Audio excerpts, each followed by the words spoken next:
Good morning. I'm joined this morning by Police Chief David Smith, Commissioner of the Department of Environmental Services Rich Perrin, Council Member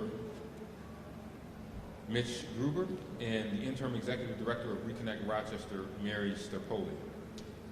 We've been here before, and I'm frustrated that we're having this conversation again. And sadly, we're not alone in the parade of headlines of people dying due to driving negligence. And just for the numbers, 2,475 injuries and 62 deaths involving motor vehicles and pedestrian cyclists occurred in Rochester between 2017 and 2021. And in fact, the data shows that pedestrian or cyclist is involved in a crash 1.4 times per day. Progress is a community effort, and I need everyone's help to eradicate some of the senseless tragedies this city has dealt with, particularly in the last few months. Since the new year, and we're only still in February, we've had 2 fatalities involving pedestrians, and we're still in the winter months. And in the fiscal year 2021 to 2022, we had 24 fatalities. I will tell you, I've been around a long time, involved in government, involved in the community. These numbers should be alarming to everyone. And once the weather warms up, sadly, I know, unfortunately, these numbers are going to go up. Residents have a right to walk their dogs, take a trip to the corner store, jump on their bikes, or head out with a family to the park or on a trail without fear of crossing the street or sharing the road. This is not only a life and death issue, but it's also a quality of life issue. And I'm here today to ask drivers in our city, whether you live here or not, to do a few things. Number 1, slow down. We know that driving at reduced speeds improves your ability to react, and when the speed climbs, so do deaths. Number 2, obey the rules of the road. By law, you must share the road with cyclists and pedestrians. And remember, pedestrians have the right of way. And finally, when driving, get off your phone, period. I saw someone the other day on the phone, texting as they were driving. You can tell. Pedestrians have the right of way, in or out of the crosswalk. And we've had fatalities involving pedestrians who've been following the rules. But given where we are, I'll remind everyone, crossing the street to use the crosswalks, please use those crosswalks. Pay attention to crosswalks cues, street lights, and look both ways before you cross. Joggers and runners, wear reflective clothing. Take those earbuds and headphones off and pay close attention. And although we've had a mild winter, property owners, whether you own a business, a home, or a rental property, you must clear your sidewalks or snow of any debris for those wheelchairs, scooters, and folks just trying to walk down city streets. Now, we're not alone. I was just at a conference last month, and the Secretary of Transportation talked about the uptick in pedestrian fatalities and hit and runs. The Governor's Highway Safety Association reported over 7,000 pedestrian deaths nationally in 2021. Let that number sink in. 7,000. The highest number in 40 years, and a profound single-year drum. And to make this matters worse, the brunt of the impact of the issues here nationally is concentrated in Black and brown communities and lower-income areas and with older adults. 1 out of every 4 city residents we know don't own a car and rely on buses for walking and cycling. They put themselves at risk simply by walking to work or going to the store to run everyday errands. At the city and with our partners, we address this issue from every single angle in multiple departments. We have open hit and run cases, and we need the public's help with them. I'm going to have the chief share with us a recent case today. If you have information on the case that the chief is going to share or any other cases, please call 311 or Crime Stoppers or 911 about the crash that might have occurred. There's a lot of names Edgar Santa Cruz, that just wasn't, what was literally a month and a half ago, 2 months ago. Yeon Nuong, which was just this week. Jared Jones, young man from School of the Arts. We are still looking for his killer. And the names, we can go on and on, of individuals who have not received justice for being hit by reckless drivers. These aren't accidents. These are reckless drivers that are not following the rules of the road. So I want the chief to talk about some of the open cases, and I'll come back to the podium, Chief. Thank you, Mayor. So, the mayor already mentioned a case from last year that we did a media release on yesterday, still attempting to identify the suspect, and that was from a fatal hit and run that happened on Hudson Avenue on May 2nd of 2021. These cases don't go away. We continue to work them, and we will continue to work them until we can hold people accountable. And enforcement is important, but education is really the key. You know, you've heard me say with many of the crime problems that the city faces, some situations we're not going to arrest our way out of. Well, we're not going to enforce our way out of this situation either. Public safety is a partnership. It depends on a partnership with the public. And that means the motoring public needs to be aware, be cautious, slow down, as the mayor said, be aware of your surroundings on both sides. We see drivers on cell phones, we see pedestrians on cell phones. And many of you know I'm a long-time bicycle officer, so I'd be remiss if I didn't expand this to say pedestrian and bicyclist safety. You know, I gotta say, for the number of years that I rode the police bike, many of my close calls were, you know, near-miss accidents that I almost had while out. And think about that, you know, in full uniform on a police bike with a partner and still invisible to motorists oftentimes. So I do have some statistics. Nationwide, as the mayor said, obviously the number of crashes spiked during the COVID period. We are seeing a slight decrease in the number of overall crashes. However, the seriousness of these crashes and the injuries are going up. So, for example, fiscal year 19 to 20 in the city of Rochester, we had 9,368 crashes with 12 fatalities, 270 serious injuries. It's 270 people hospitalized. In fiscal year 2021, we had 8,501 crashes with 24 fatalities. And then just last fiscal year, we had 7,826 crashes with 24 fatalities in the city of Rochester. And as the mayor said, we've already had 2 this year. Now, I do have a traffic unit. I'll be honest with you, that traffic unit is 6 officers and a sergeant. And they spend most of their time, especially last year, detailed addressing the ATV problem that we all know we have. So time and resources are limited. I have to thank our partners. The New York State Police do come in and they do traffic enforcement in the city. Currently right now they're doing some enforcement on Lake Avenue for me. So it is a joint venture between us, the New York State Police, the Monroe County Sheriff's Office comes in and helps. But again, enforcement alone is not going to solve this problem. I can't state enough, you know, if you haven't already, if you're a driver, take a driver safety class. You get a reduction on your insurance as well. Put the cell phone down. If you're out walking, be aware of your surroundings. You know, although you have the right of way when you step into a crosswalk, the driver coming down the road may not see it that way. So, you know, if you don't see them slowing down or you can't make eye contact with them, don't step into the crosswalk. Make sure it's safe to do so. I'm going to put another number out there.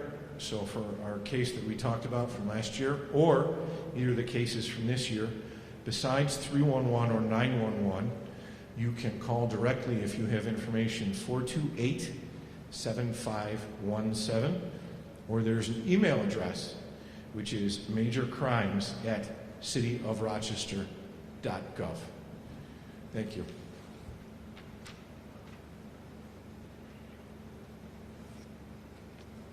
Thank you, Chief. We have a lot of construction happening all over Rochester right now, and with it, we're planning how residents and visitors navigate our city today and into the future.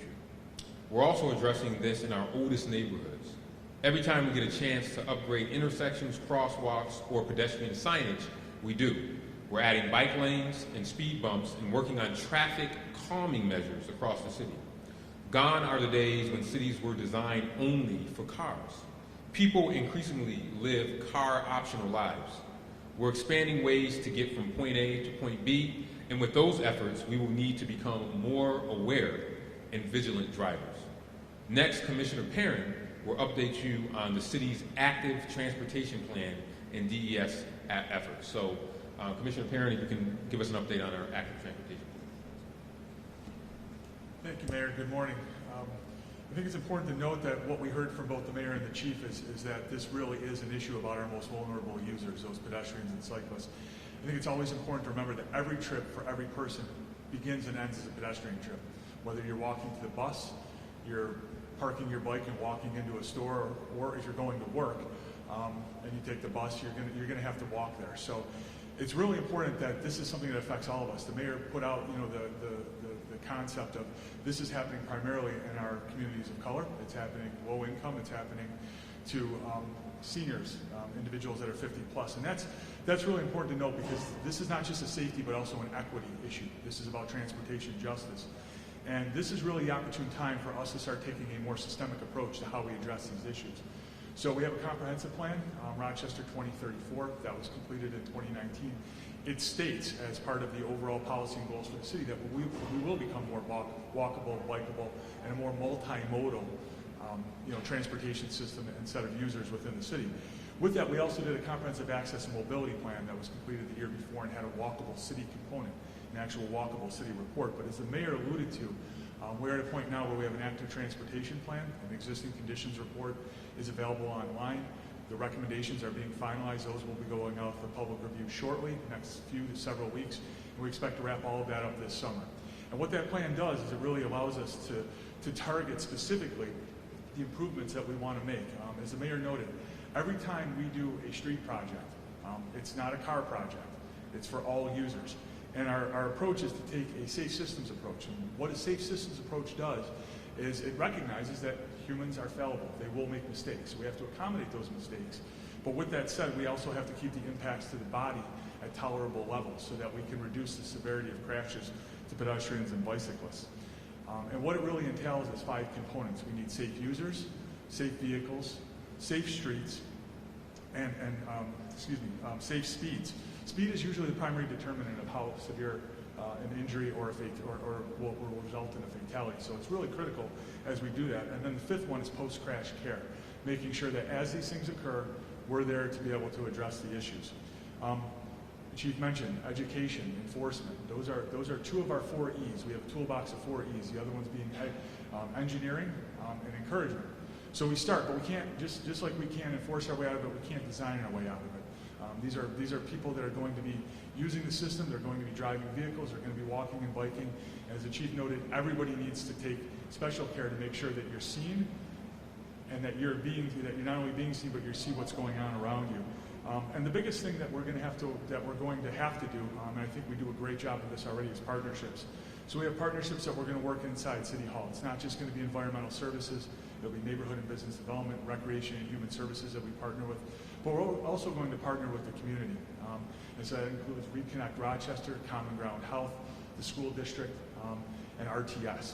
And so if we take this collective approach, this systemic approach, using safe systems in our 4 E's, we can make measurable change and we can see positive benefits as a result of the work that we've done up until this time. But again, I will reiterate that as much as we can do within City Hall, it's really going to be about folks out in the community doing things that allow them to get to where they want to be, when they want to be there, without undue risk to property or life. So this is what we're striving for.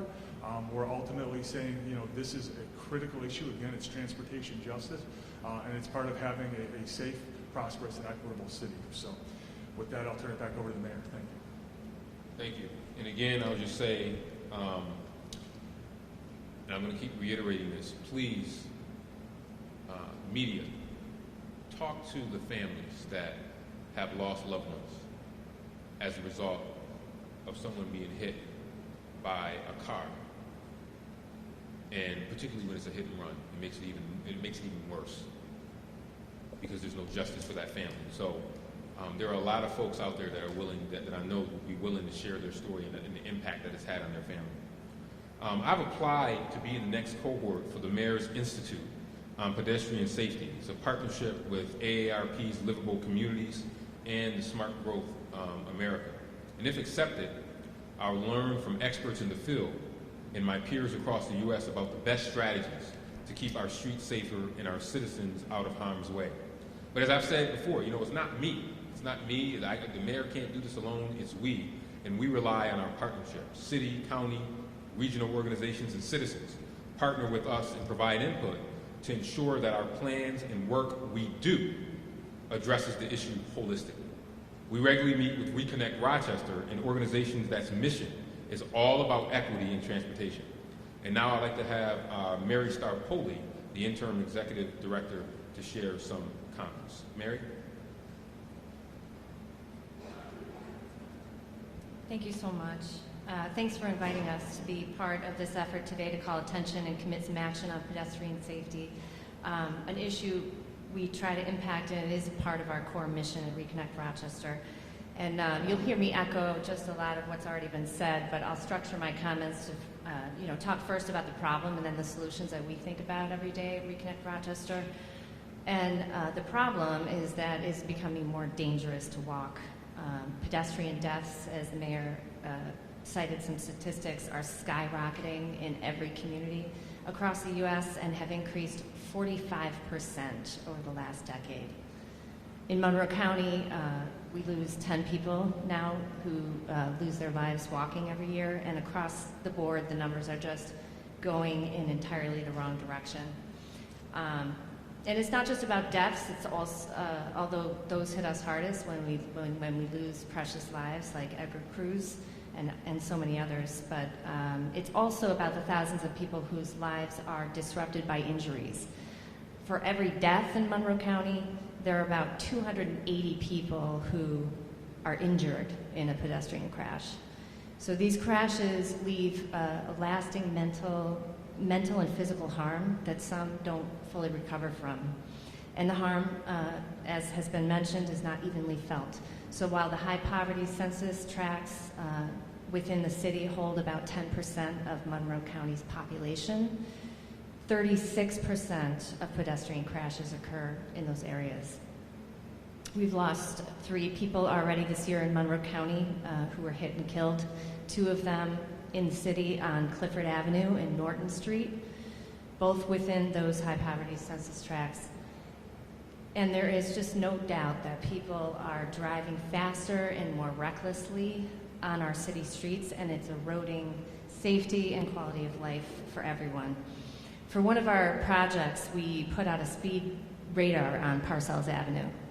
Now, this is a street, it's not Lake Avenue, it's a street lined with residential homes, with kids playing, lots of people out, walking to the bus stop, crossing the street. Cars were traveling down Parcells at an average speed of 39 miles per hour, and the top speed clocked was 69 miles per hour.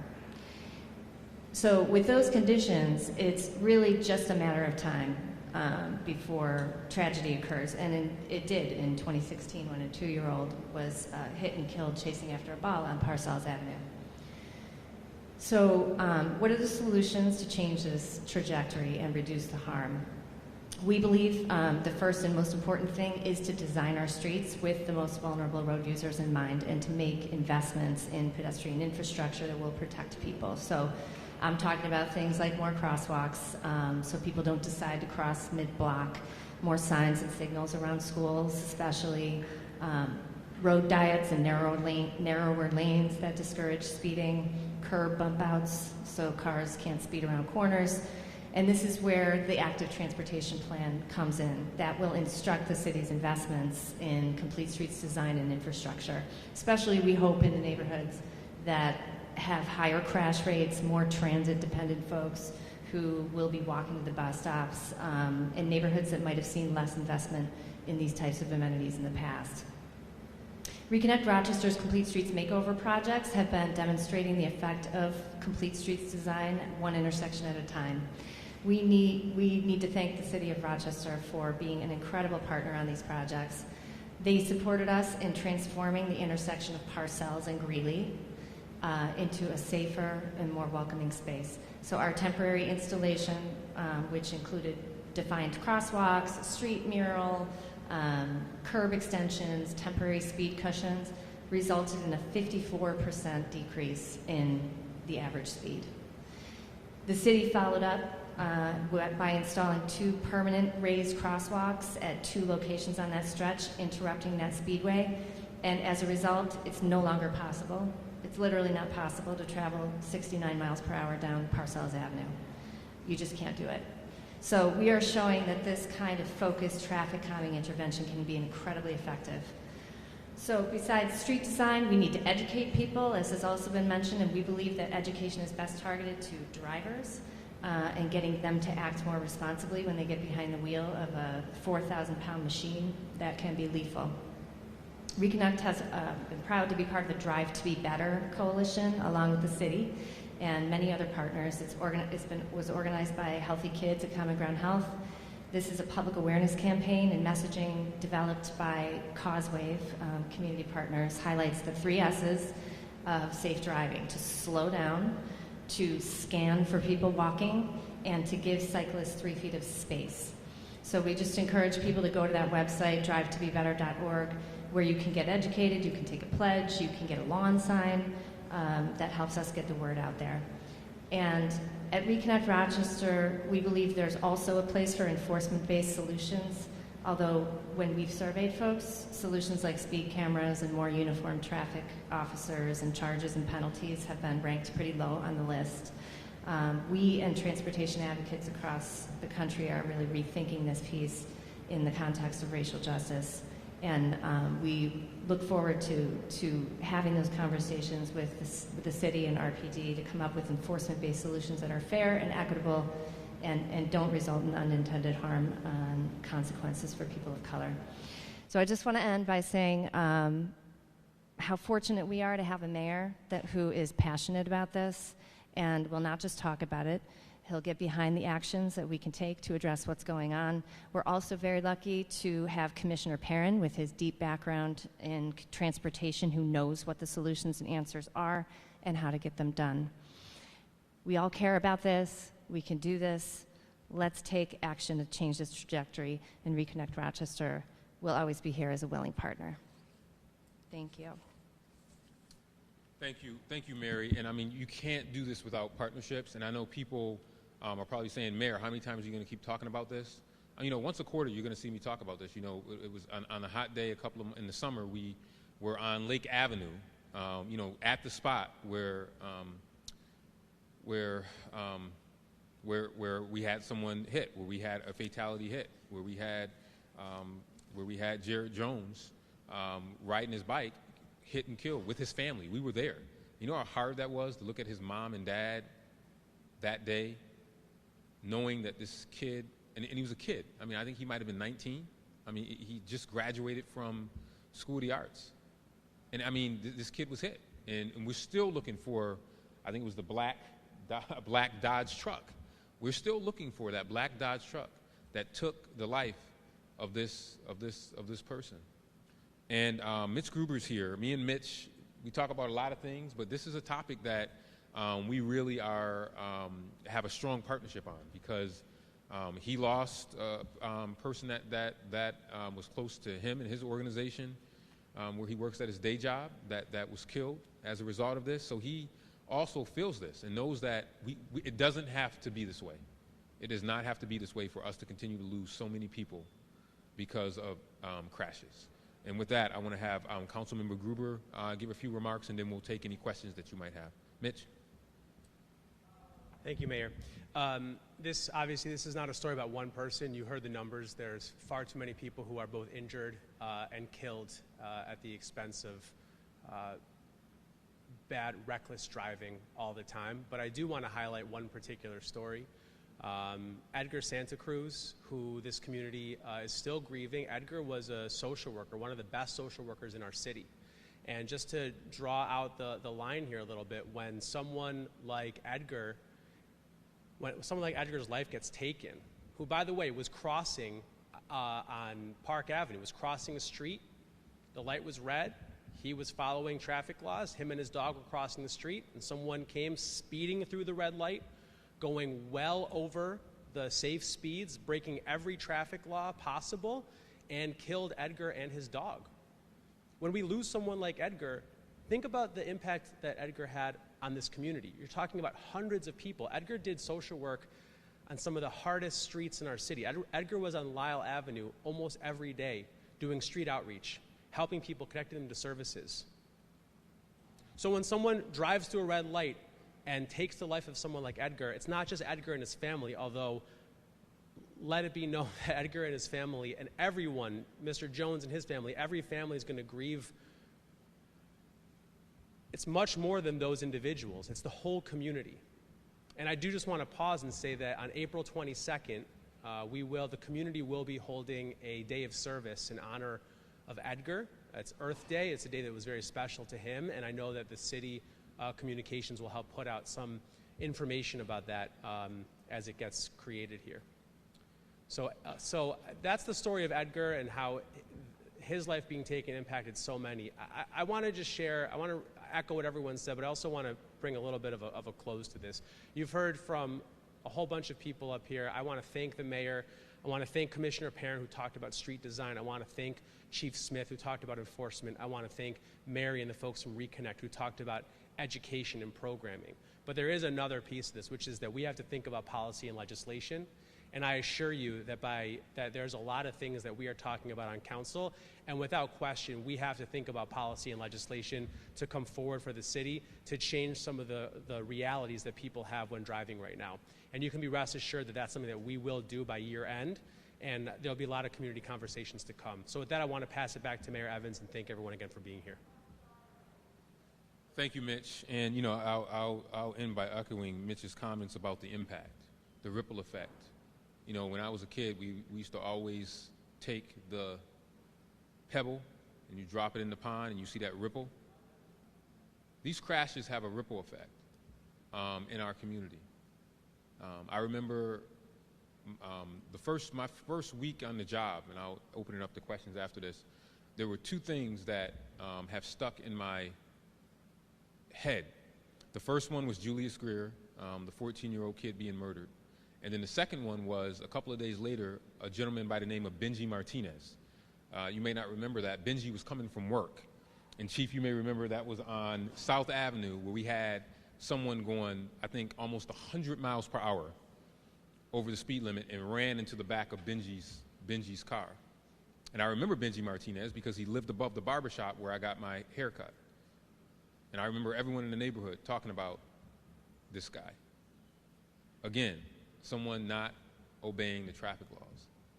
So we are dealing with unnecessary tragedies in our community. Homicides is always one that we deal with. That's a tragedy. But this is one that goes right aside homicides because it's senseless. It doesn't have to happen. And they're disproportionately affecting some of our poorest, most vulnerable citizens and community. The last one that happened last week was on Clifford Avenue. It's on Clifford Avenue. Miss Yuen Nong, in her 50s, on Clifford Avenue. By the way, she was in the crosswalk. And that just happened. So we have a lot of work to do in this area, and you can rest assured that the conversations will continue. I will continue to draw attention to the importance of this topic, and stay tuned for more updates on things that we will be doing to continue to try to reverse this trend. And with that, I thank you all for coming out and really helping us highlight and get the importance of this out. And I'll take any questions that you might have. This isn't a project problem, it's a nationwide problem. Is there a city you can point to that's doing it right and it's making it safer for people to walk, bike, around our city? I think there are some good cities. Mary, do you know any off the top of your head that are like? Well, other countries. Yeah, right, exactly. I was going to say other countries, but I don't know if you want to. Go ahead. If you I want to think say there something. are other places with an entirely different mentality internationally that is not the car-centric culture that we have in the United States. But across the U.S., there are definitely cities that are implementing. They're called Vision Zero plans, which are kind of a set of. It's a plan that has very actionable set of things to reduce. The idea is to reduce injuries and deaths down to zero. It's something that we would love to see Rochester develop at some point, just a very comprehensive approach. And it's really about putting in the infrastructure, I think. Yeah, there are lots of models to look to, and I'm just really excited the mayor's going to be engaging in that national kind of conversation and getting exposed to all those national ideas and trends, because it's very possible. And we just need to put our minds to it. Anybody else? Yes.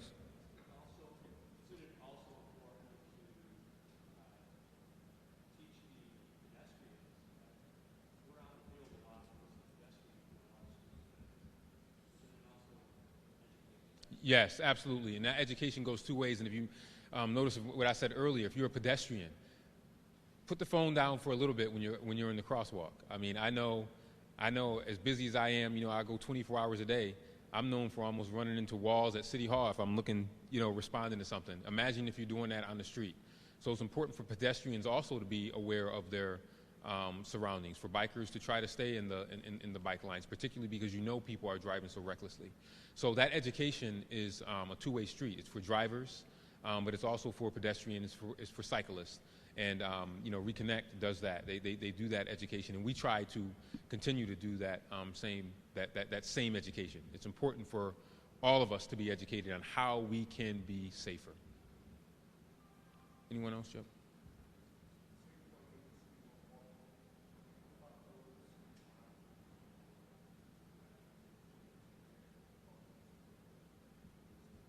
Absolutely, and that's key, and that's also part of the education as well, because for those that are in wheelchairs, and this is another topic that we haven't had a lot of snow, so I haven't had any of my soapboxes where I talk about making sure that we take care of those that are in wheelchairs.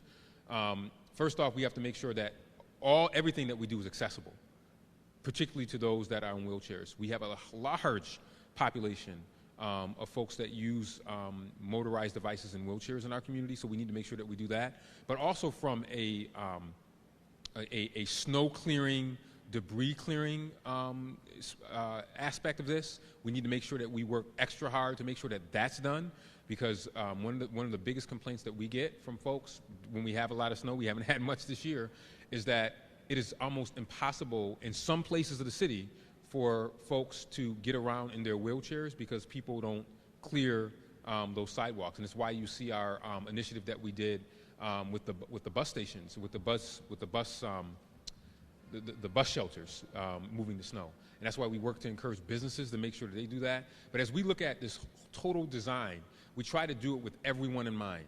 Those that might have mobility issues, such as those that are in wheelchairs, those that are walking regularly, and then cyclists. Those are three things that we want to make sure that we do safely. And there's other things that we can look at, and I don't want to get ahead of it. Mitch mentioned it. Councilmember Gruber mentioned it. But we can bring down the speed limit in certain areas of the city. That's on the table for us. Everything is on the table for us, because I'm willing to try every single thing within my toolbox to try to reduce the number of people being killed in accidents, but also people being injured. And that injury is also important. Mary mentioned that, because if you aren't able to walk, or you now end up in a wheelchair because you're hit by a car, that has lifelong consequences. So maybe I can take one more question. Let me just add one thing. Yep, go ahead. I just want to add that when we talk about complete streets means for everybody. And I would really encourage people who are in the media and going to write stories about this, look at our comprehensive plan. Look, what's the CAMP stand for? The Community Comprehensive Access Mobility Plan, which is kind of wrapped into the comprehensive plan. You'll see that there are documents that we have in place that we are working on to make sure that there are complete streets for everybody, no matter what your form of transportation is. And that's key. So if there's any other questions, Again, I thank you guys for coming out. I think that the more folks that we can talk to, the more people we can educate and let them feel what these families that are going through, that have been devastated by these senseless losses, I think that's where we might be able to see a change. And I think we'll get there. And you know, more plans to come. So thank you all for coming out today and helping us bring attention to this issue, and I greatly appreciate your time. Thank you so much, everybody. Thank you.